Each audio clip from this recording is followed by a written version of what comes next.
ফরিদউদ্দিন মাসুদকে নিয়ে আওয়ামী লীগের প্রজেক্ট কি তাহলে ব্যর্থ হয়ে গেছে?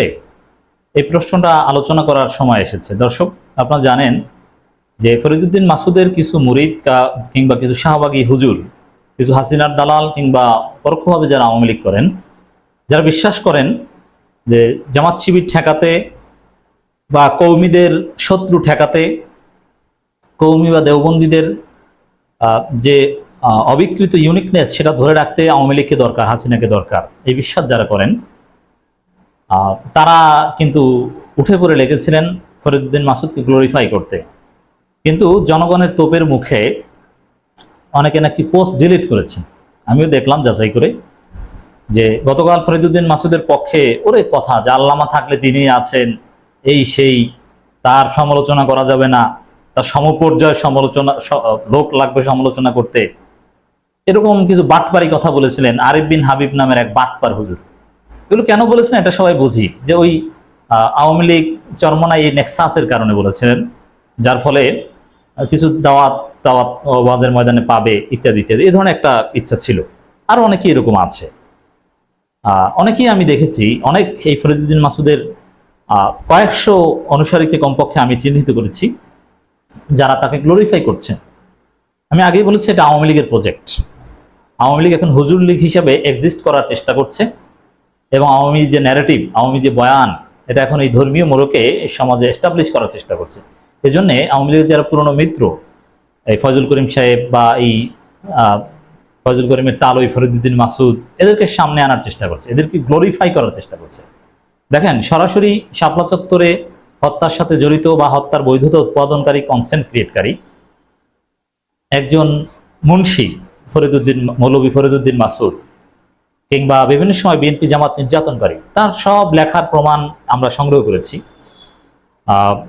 তিনি কিভাবে হাসিনার ফেসিবাদের পক্ষে বয়ান ক্রিয়েট করেছেন, কিভাবে ধর্মীয় ভাবে এটা লেজিটিমেট করেছেন, কালেক্ট করেছে, কিভাবে ইহুদি খ্রিস্টানদের ষড়যন্ত্রকে লেজিটিমেট করেছেন, কিভাবে ইহুদিদের কাছে গিয়েছেন, খ্রিস্টানদের কাছে গিয়েছেন, হাত তুলে দোয়া করেছেন তাদের সাথে নিয়ে।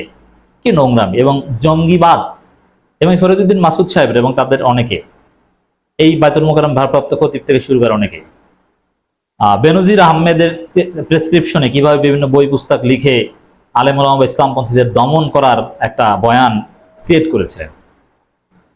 তারা সেই ফরিদউদ্দিন মাসুদের মতো এই ভয়ানক নিকৃষ্ট কিট, মানুষ না, মানুষের চাইতেও মানে একেবারে নিকৃষ্ট কিছু, ইনফেরিয়র, সামথিং ইনফেরিয়র, তাকে গ্লোরিফাই করার জন্য মাঠে নেমেছে।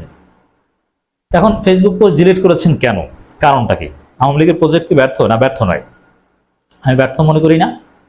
এই যে গোষ্ঠীটা ধর্মীয় মোড়কে আওয়ামী লীগ টিকে থাকার চেষ্টা, এটা কওমিদের একটা অংশ করবে। এবং ফরিদউদ্দিন মাসুদকে যদি আপনি স্টাডি করেন, ফরিদউদ্দিন মাসুদ তিনি কিন্তু যতবারই বাটপার বা খারাপ লোক বা অসৎ লোক, অসৎ চরিত্রের লোক হোক না কেন, ব্যক্তিগত আমল আখলাক কিচ্ছু না, এগুলো সব দিক থেকে একেবারেই বাটপার লোক। কারণ যার মিনিমাম ইমান আছে সে শাহবাগীদের সাথে, শাহবাগে গিয়ে নারীদের সাথে ঘষাঘষি করতে পারে না, আর হাসিনাকে কওমি জননী উপাধি দিয়ে তার সাথে মাখামাখি করতে পারে না। এটা কমন সেন্স, এতে বুঝতে আপনার কোনো শরীয়তের এক্সপার্ট হওয়া দরকার নেই। তো এই ফরিদউদ্দিন মাসুদ কিন্তু অনুতপ্ত হননি কখনো। তিনি একটা বক্তব্যে দেখলাম যে এই কওমি আলেম ওলামাদের যে গ্রেপ্তার করেছে সরকার, তাদের মুক্তির বিষয়ে নাকি স্বরাষ্ট্রমন্ত্রীর সাথে কথা বলেছিল ফরিদউদ্দিন মাসুদ। তারপর স্বরাষ্ট্রমন্ত্রী নাকি তাকে বলেছিল যে হুজুর, আপনি তো মুক্তি চান, আমাকে একটা ফতোয়া দেন যে এই যে গাড়ি পোড়ায় তাদেরকে ছাড়া যায় কিনা, বা এর হুকুম কি। এর মানে কি আপনি বুঝতে পারছেন? হাসিনার বয়ানটাকে কিভাবে এস্টাবলিশ করেছে ফরিদউদ্দিন মাসুদ, এবং শত শত বক্তব্য সব আমরা কালেক্ট করেছি। কারণ ফরিদউদ্দিন মাসুদকে মামলা আসামি করতে হবে, এই জন্য আমরা সব কালেক্ট করছি। আমি দেখে অবাক হচ্ছি। আগেও গতকালকের আগেও আমি যেসব তথ্য তার সম্পর্কে জানতাম না, তার যেসব লেখনী আমি পড়িনি, সেগুলো পড়লাম। এর মানে ফরিদউদ্দিন মাসুদের চরিত্রটা কিন্তু অনেকটা অনর। তিনি অনুতপ্ত নন, তিনি ক্ষমা চাননি। কওমিদের প্রায় 90% কওমি আলেম ওলামাদের চাপের কাছেও তিনি নতি স্বীকার করেননি, তিনি হাসিনার সাথেই ছিলেন, একরোখা মানুষ। এবং তিনি হেফাজতের বিপক্ষে দাঁড়িয়ে শাহবাগে গিয়ে কোনো ভুল করেছেন এ কথা তিনি কখনো বলেননি। অনেকেই ভুল স্বীকার করেছেন, বিএনপিও ভুল স্বীকার করেছে, বাংলাদেশের ক্রিকেটাররাও শাহবাগে গিয়েছিল, প্রায় সবাই ভুল স্বীকার করেছে, 2-4 জন বাদে, কিন্তু ফরিদউদ্দিন মাসুদ কিন্তু ভুল স্বীকার করেনি, তিনি এখনো তার অবস্থানে আছেন। এর মানে ফরিদউদ্দিন মাসুদকে নিয়ে আওয়ামী লীগের প্রজেক্ট ব্যর্থ হয়নি। এ বিষয়ে আমাদের লড়াই চালিয়ে যেতে হবে। ফেসবুক পোস্ট ডিলিট করেছে মূলত রফিকুল ইসলাম মাদানী, মাহমুদুল হাসান গুনবি বা আব্দুল্লাহ মাসুদ এরকম কৌমি কিছু জনপ্রিয় অ্যাক্টিভিস্টদের তোপের মুখে পড়ে।